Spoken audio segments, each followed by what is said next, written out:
रूही अब खुद को बेहद मुश्किल हालात में पाती है। नाहर को फंसाया गया है और जेल जाने का समय बिल्कुल करीब है। रूही समझती है कि नाहर को बचाना अब आसान नहीं, पर उसका हौसला टूटने वाला नहीं। दादी ने उसे घर से बाहर कर दिया और रूही के दिल में एक डर और अकेलापन छा गया। वह सोचती है कि अब उसे कहीं और जाना चाहिए, लेकिन तभी उसकी सोच में एक हल्की आशा की किरण आती है। अगर मैं ईश्वर से बात करूं, शायद मुझे सही रास्ता दिखाए। लेकिन जैसे ही वह अपने फैसले पर सोचती है, उसकी बहन जूही सामने आती है। जूही कहती है, तुम यहीं रहो, चुपके से।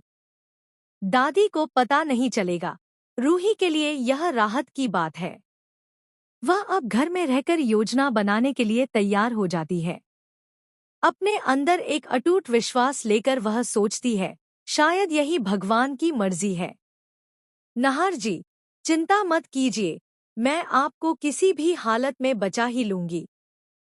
जैसे ही नाहर को रिमांड पर जेल भेजा जाता है, उसकी चिंता सिर्फ खुद की नहीं रहती, बल्कि रूही की सुरक्षा उसकी सबसे बड़ी प्राथमिकता बन जाती है। रूही अपने साहस और बुद्धिमानी से छानबीन करना शुरू करती है। हर कदम पर वह खतरे में होती है, पर उसने ठान लिया है कि वह सच सामने लाएगी। वह नए सबूत ढूंढ रही है। कुछ संकेत मिल चुके हैं, जो सीधे तौर पर उस शख्स की ओर इशारा करते हैं जिसने नाहर को फंसाया। वही शख्स जिसने शीतल को इस दुनिया से छीन लिया और नाहर की जिंदगी को खतरे में डाला। रूही की यात्रा अब रोमांचक मोड़ पर है। वह जानती है कि उसके सामने खतरों का पहाड़ है, लेकिन उसका जज्बा और उसकी चालाकी उसे आगे बढ़ने के लिए मजबूर करती है। वह हर मुश्किल कदम पर सोचती है कि क्या यह खतरनाक शख्स उसे पहचान लेगा?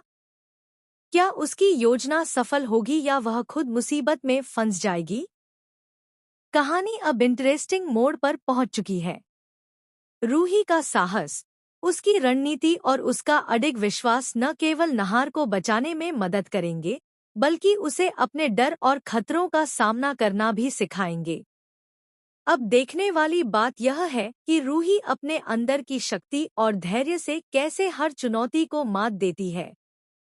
हर मोड़ पर रोमांच, हर कदम पर जोखिम और हर सोच में एक नई चाल। रूही की कहानी दर्शकों को बांधे रखती है।